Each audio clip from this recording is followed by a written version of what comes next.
Mayong buntag sa tanan.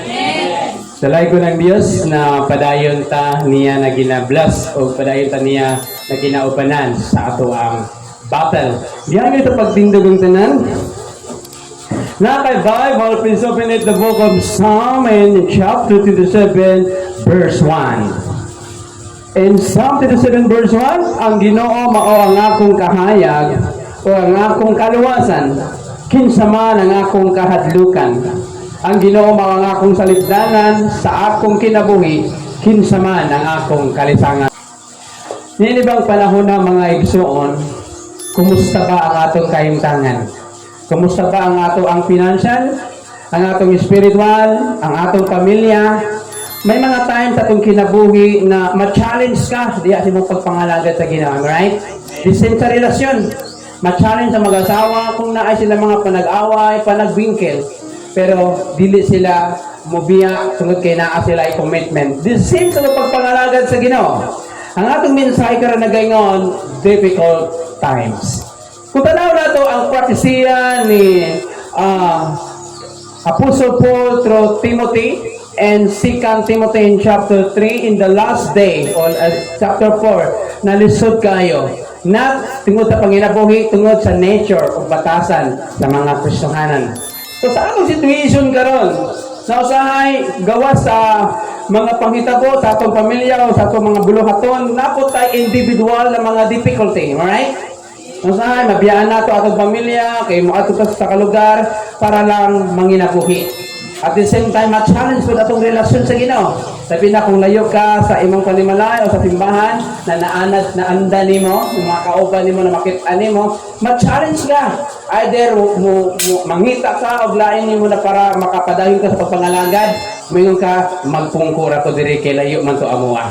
But unsa man ang atong situation karon, naabata sa ginatawag nato na discouragement, naabata sa situation na mo-decide na ka, give up na ko, ni-give up gani sila. Hello? Napahingaan na pag makita yung naluya sa naluya po ka. O pag-undang niya, muundang po ka. Sa pangutana, mabulahan ba ka? Na unsa ang atong himuon na di na to matago. Na bisan pa, bising asa na simbahan, daghantag na matikdan ng mga kaluyahon, daghang mga problema. Unsa man ang atong himuon in this difficult time. We live in a difficult times today. There's much fear and concern not only about the future, there's fear here and now. Naata karon sa panahon na lisod kayo. Di naman nahadlok ta unsa ato may tabuogma, kung magkasakit ta, makatrabaho pa ba ta, makapadala pa ba ta sa mga mahal sa kinabuhi, unsa ka ugma makapako ba ako makapatiman pa ako sa akong mga anak. And not only that, ang atong situation o lugar dili safety. Remember when I was in Bible College, nakabutang sa amo ang butang dito, the safest place in the world is in the will of the Lord. Bising asa man ka nga lugar, bising unsa man ang imong situation, as long you are in the will of the Lord, you are safe. Pero ang pangutana, unsaon nato pag-atubang ang difficult times. Open your Bible, Psalm 27 verse 1. Ang Ginoo mao ang akong kahayag. Then, o ang akong kaluwasan, kinsa man akong kahadlukan. Ang Ginoo mao ang akong salibdanan sa akong kinabuhi, kinsa man ang akong kalisangan. Naay mga principle, principle, mga standard o pamaagi how to handle the difficult time. Ang problema, dili man na problema. Ang pag-respond sa problema, mauna ang problema. Hello? Nakaka-problema kwarta? Then, ang pag-handle mo sa problema, mauna ang mo-create ang problema. Amen? Mo-panic ka, mabalaka ka, tungod kay nakay Panginoon. But kung nakay problema, you kneel down to God, o mato kay Pastor, pray for me, mauna akong decision, okay ba sa Ginoo? Then, I will pray for you. Pero sa kay problema, hala, dagan dito, dagan diri, musamot imong kabalaka, nag-nervous ka, hantod ang desisyon mo, muundang na kung simba. Ang pangutana, makatabang ba na sa imong situation? In difficult times, number one principle, in verse 1, ang Ginoo mao ang akong kahayag. Ang una nga prinsipyo na ma-handle nato ang lisod nga panahon. First, our relationship with God. Ingon sa Bible, ang Ginoo mao imong kahayag, kaluwasan, ang Ginoo mao imong salipdanan, kinsa ba imong kahadlukan, kinsa ba imong kalisangan. Tanawa imong situation karon, ang atong situation gawa sa ministry, imong panimalay, struggle sa imong relasyon sa imong bana, sa imong asawa, sa imong mga igsoon, sa imong silingan, then mo apil pa imong pagpangalagad, ma-involve na once na maapektuhan imong relasyon sa imong pamilya, labi na sa imong bana, hindi mong away, maapektuhan. But always remember who you are in the sight of God. You are the son and daughters of God. Ano yung mga anak ninyo? Panahon na magutom na, panahon na nanay problema, panahon na naibalaran sa eskwelahan, panahon na awayon na, unsa reaksyon nila? At sa mga papa, magiaway ko, nami balayran. Ang iyang maingon anak, nami problema. Kita. Di ba? So, tayo mo na to, wala sa tuwa diri na walay problema. Wala sa tuwa diri na wala ka-encounter discouragement. Wala sa tuwa diri na wala ka-encounter of kaluya. Always remember who you are. Muna ang ginakanta sa usa ka kanta sa taga Davao, balik sa imong papa. Number 1, your relationship with God.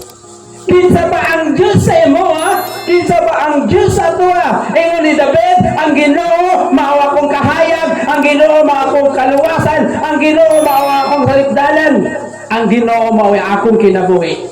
Kinsa ba akong kahadlukan? Kinsa ba akong kalisangan?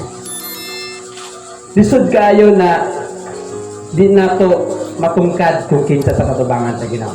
Ang bata na sa confidence, bisan na makita niya na wala sa bugas, si Papa, Mama, bahala niya.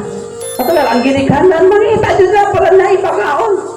Makita lang pagko sa bata, kung naasay Mama, naasay Papa. Isip po ng mga panong na wala kaaging mga papa, ano siya sa kuwa, wala itong sa agin na manawag pa, ma. Palitay ko lollipop, wala yun. How about atong Papa sa langit? Pila sa tuwa, kung na problema, mo ato sa atong Papa. Mag-pray. O kahama ito sa pastor, ampuin ko. Kaya ito, atra akong situation. O magulat ka sa mong balay, karang sama ito si pastor. Ang bata manggod, muhilak na. Hello? Kung di gutom o basa ang napkin. Di ba naka-istorya? Muhilak ka ba? Magsakit na sa, pero ang mga dagko, mo istorya gina. Gutom. Kasi huwag bugas. I remember akong pinsan ba? Ang sigit anak, luto! Saya ang dako. Ang papa po, unya lang, day. Magulang na tagbugas silingan. How to handle difficult times? Remember who you are. Bising unsa pa nakabugat ay pastor, kung kabalo lang ka sa akong problema. Ang Ginoo nakabalo, ako wala. Ako propeta. So yung mga nato, in times of difficult times, duol sa amahan. Doon po sa lagad na Ginoo. Don't underestimate the prayer of the servant of God. I remember ang sa kadato sa Jensan, tag-iya sa kitawag na to dira ng mga isa sa mga hardware diri sa Kalumpang. Ingon niya, the prayer of a pastor is like sports car. Kita namang sports car. Kusog kayo na nasa kinan. It means prayer nimo plus pray sa lagad sa Ginoo, i-push imong prayer. The same type of problem. How to handle our problem? First, remember who you are. Kasi nakalimot ka na anak ka sa Ginoo. Ang mga anak, huwag ginakalimot na natin ginikanan. Gawas mo man nagibiyaan. Bata pa lang. Hello? Nakapoy mga gitawag na to na bisindili sila papa mama pero di papi na part sa ilang relasyon. Kaya kasagaran man God, mostly ang lig-on nga relasyon not by blood, di ba? Pinaagit sa imo ang mga friends, di ba? Kaya usahay, di ta makakontato ang mga masagin na buhay, lagyo sila. But as a Christian, naatay amahan na nasa langit, and then we can boldly say, ang Ginoo mao ang imong kahayag. Ngit kaayo ang imong situation, labi na ko kay kwarta, no? Daghang balay ron, bilangon ni mo yung balayran, mas daghan pa. kaysa sa imong gigunita na kas. Tama ba? Kasi imo na mo, mungit-ngit yun yung pananaw, asa na ba ni Lord? Asa mangita? Ngayon si David, ang Ginoo mo ay kung kahayang. Ikaduha, ang Ginoo mo ay akong kaluwasan. The only safest place is in the will of the Lord. Next, ang Ginoo mao ang akong saligdanan. That's why mo ni mo igsoon, how to handle difficult times? Remember your relationship with God. Kinsa ka o unsa ka sa atubangan sa Ginoo. Hello. Even the devil, kay balo ang yawa na si Jesus is the only begotten Son. But the devil questioned Jesus.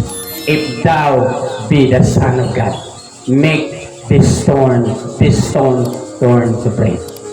Gibutang niya ang question, if thou be the Son of God. Kabalo gid sa ako itong kinabuhi no, anak mo ko sa Ginoo.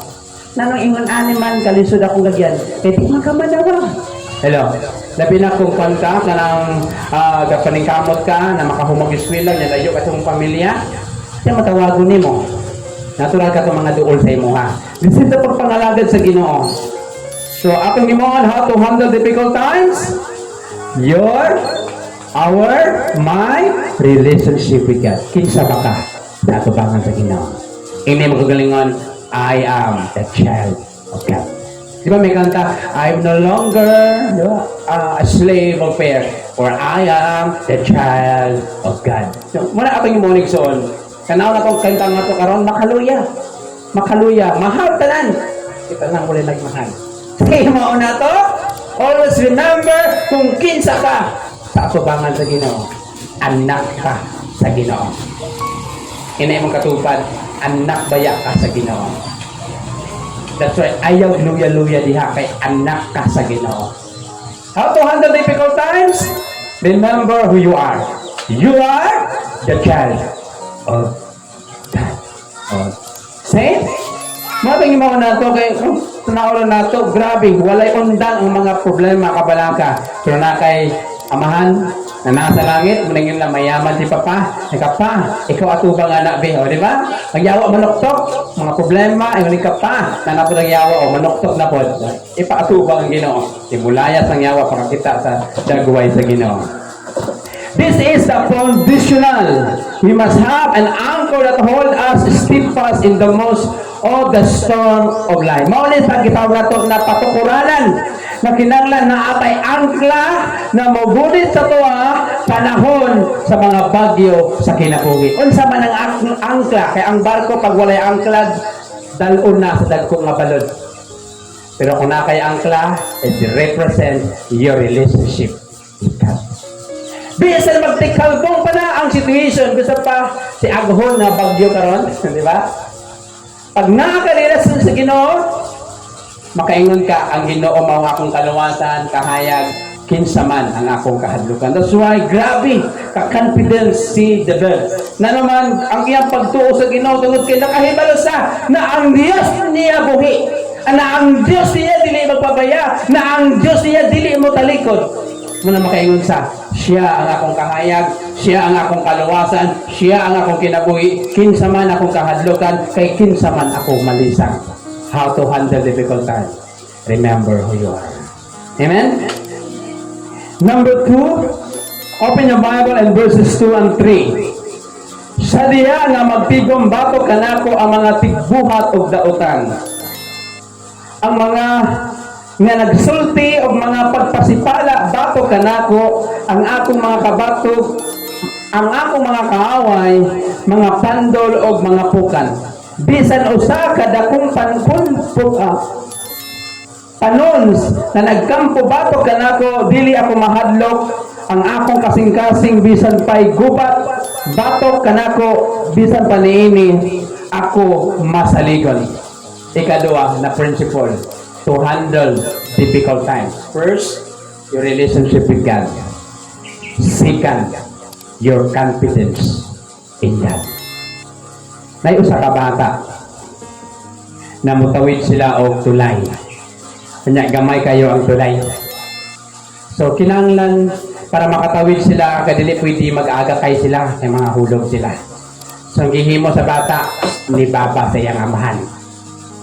Inya nak Pwede ka mahadlok, piyong nga ra imong mata. Ipiyong lang sa bata. Pero ang papa naglakaw dito sa gamay na tulay. Huwag nakalahos sila. Na naman, kung sa'yo makita na sa bata, naasay pagsaling sa iyang amahan. Kung wala'y pagsaling ang bata, Papa, ikaw na dihaw, mga hulog pataluha. Maningon ng papa, piyong nga imong mata.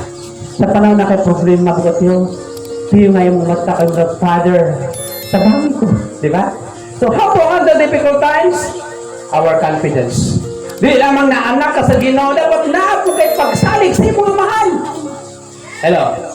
Sabi sa mag-asawa, kinahanglan yun ang confidence. Mag-work out ang relasyon sa mag-asawa kung matag-usalay pagsalig. Hello? Pag magduduwa kayo sa partner gani, sure ka na, ma-provide mo ng bayaran sa ato ang tubig kurente. So, maluya ang partner. Kaya mo pag makakaila sa kuha, mo na kilalahan yun yung partner. Kung sa ba na iyang katakos, kung sa ba na iyang pwede mahimo para sa inyong pamilya. Listen sa Ginoo. Kilala pa na ito ang Ginoo. How to handle difficult times? Your confidence in God. Ingon ang Bible, kung ano ito sa diya nga magtigong bato kanako ang tigbuhat og dautan. Nagsulti og mga pagpasipala bato kanako ang akong mga kabatok og mga kaaway. Ingon sa Bible verse 3, mga pandul kanako.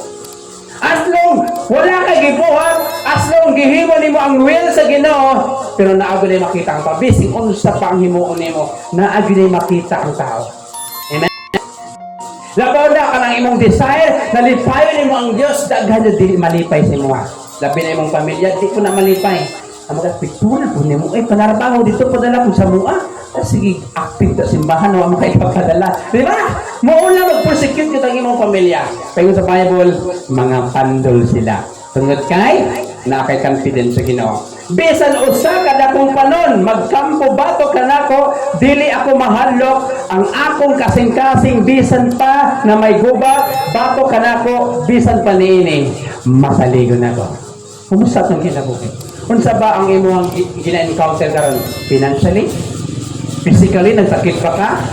O struggle sa imong emotional, sa imong panguna-una? Bato pa sa Bible, bisan pa niini, manilapit, masaligon ako. Hello?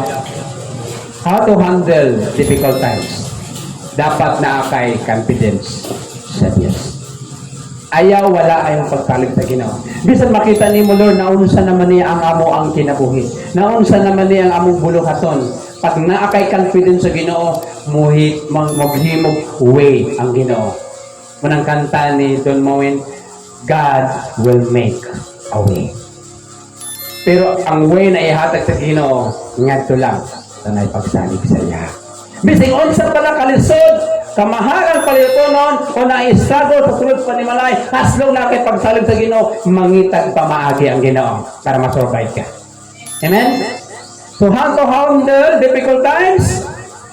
Your confidence in God. Finally, open the Bible in verses 4 and 6. Usa ka butang ang akong gipangayo sa Ginoo, nga akong pangitaon nga makapuyo ako sa balay sa Ginoo sa tanang mga adlaw sa akong kinabuhi, aron sa pagsudong sa katahom sa Ginoo ug sa pakigsayod diya sa iyang templo. Verse 5, kay taguan man niya diya sa iyang puloy-anan sa adlaw sa kasamok. Taguan niya ilalom sa tabil sa iyang tolda. Ituboy niya ako ibabaw sa usa ka bato. Verse 6, karon bayawon ang akong ulo ibabaw sa akong mga kaaway nga magalibot kanako og diha sa iyang tolda. Maghalad ako og mga halad uban ang kalipay, magaawit ako og magahimo og huni ngadto sa Ginoo. How to handle your difficult times? Number 3, our worship of God. Bilib ako sa mga personanon na bisan di nakasabot tadagan silang kinabuhi, pero mutik kang ragyapon sa simbahan para magsimba sa Ginoo. Hello? Ang kadaugan dili makita kung daghang kag kwarta. Ang kadaugan makitaan na naakapirmi ng alagad sa Ginoo. Hey, baluta, we are strangers of this world. matugpan ni David, usa ka butang ang iyang gipangayo na pangitaon makapuyo sa balay sa Ginoo. Enjoy ba ka sa panahon na naa ka sa simbahan? O naa ka sa simbahan, imong huna-huna na sa labahanon. O naa sa imong balay kasi wala itong nalak. O naa sa imong kaldero kasi wala itong takluban kasi pagbalit mo wala sulod. O naa sa imong pitaka na nabilin, sa imong cellphone na naka-charge. Ang discharge po na mula ko manday ka. O naa sa imong mga igsoon niya, na basig manawagon niya.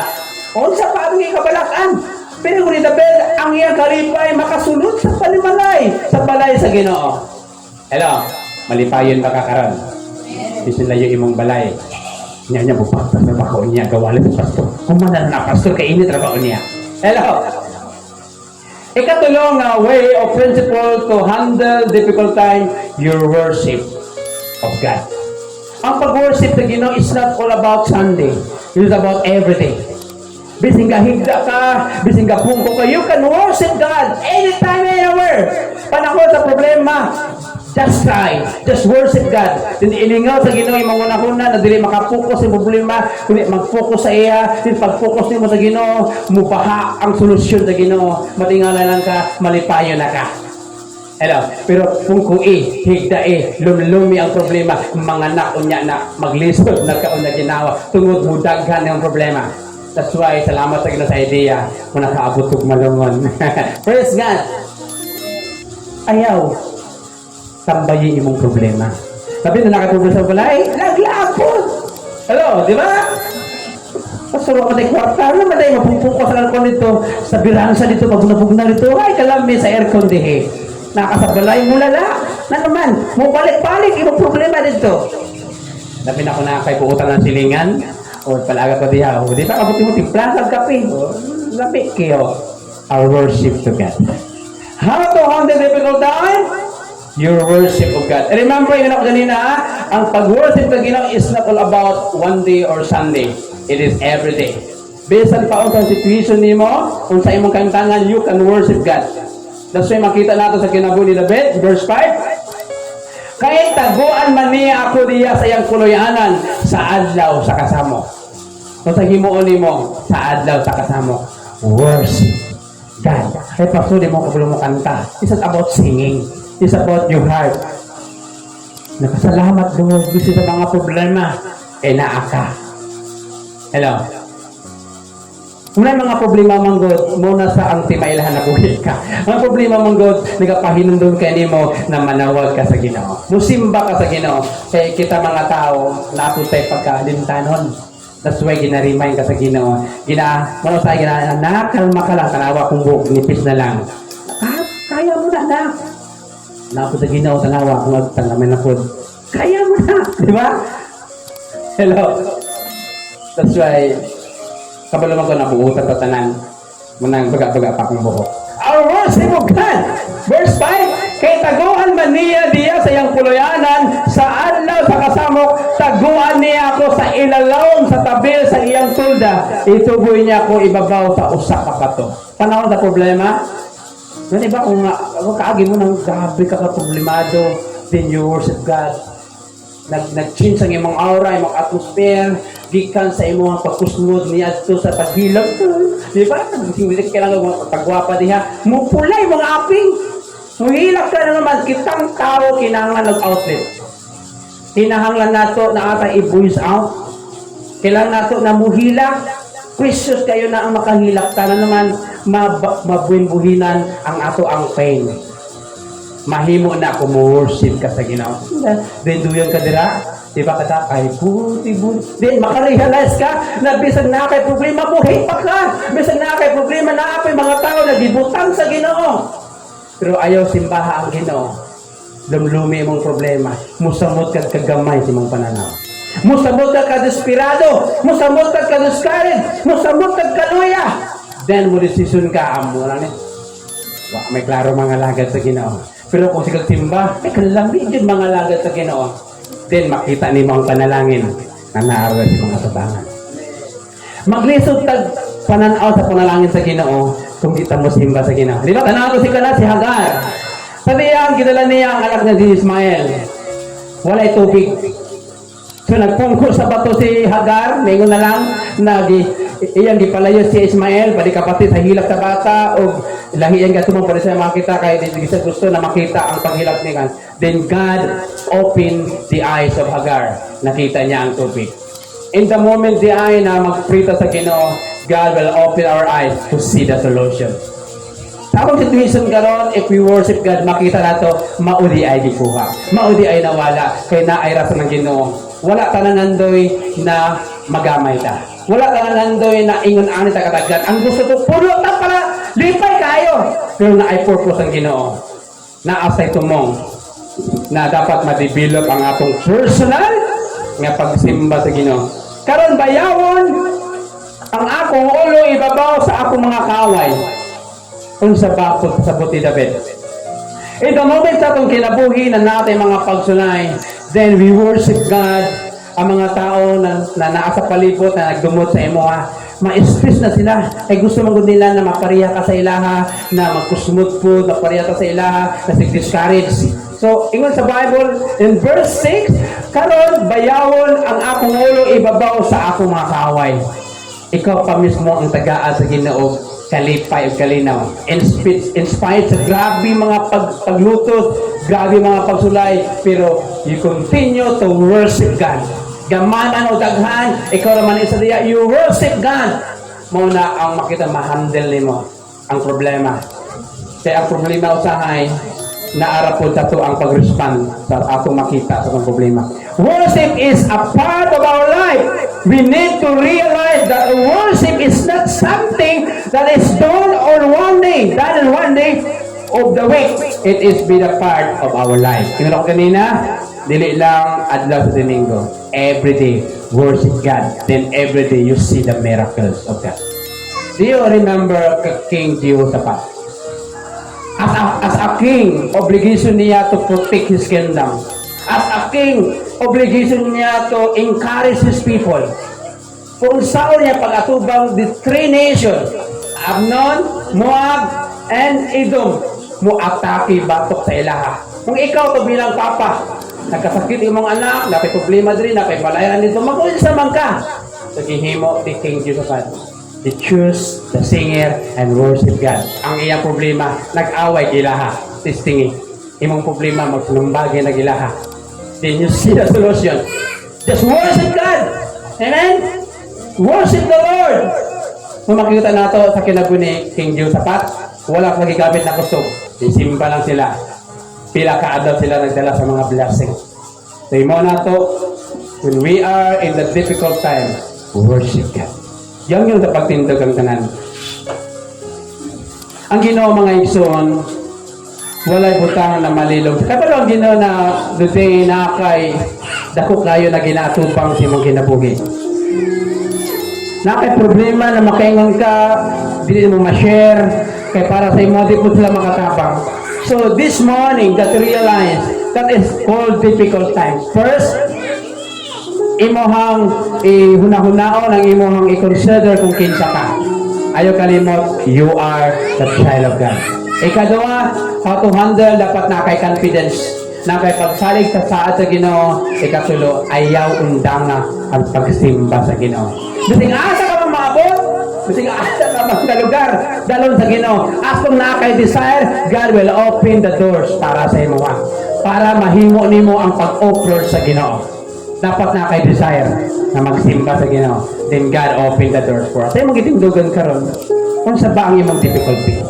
Kung sa ba imong problema? Imong panimalay, financial, pamilya nimo, bana nimo, anak, kaugmaon nila, kung na kay sakit.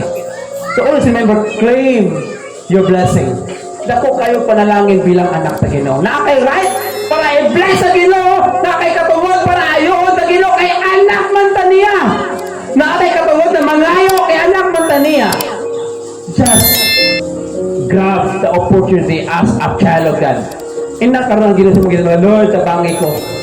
Dako kay ko problema. Muli akong problema, akong bana, akong financial, akong panginabuhi, akong pamilya. We need your protection. Just be loyal to God. Just be sincere. Right now, ina ang Ginoo. It tells sa Ginoo kung unsa ba ang tinuod nimo nga na situation bilang anak sa Ginoo. mutabang ang Ginoo. Ikaduha, saligi ang iyang mga pulong. God said, I will never leave you nor forsake you. Pagkatapos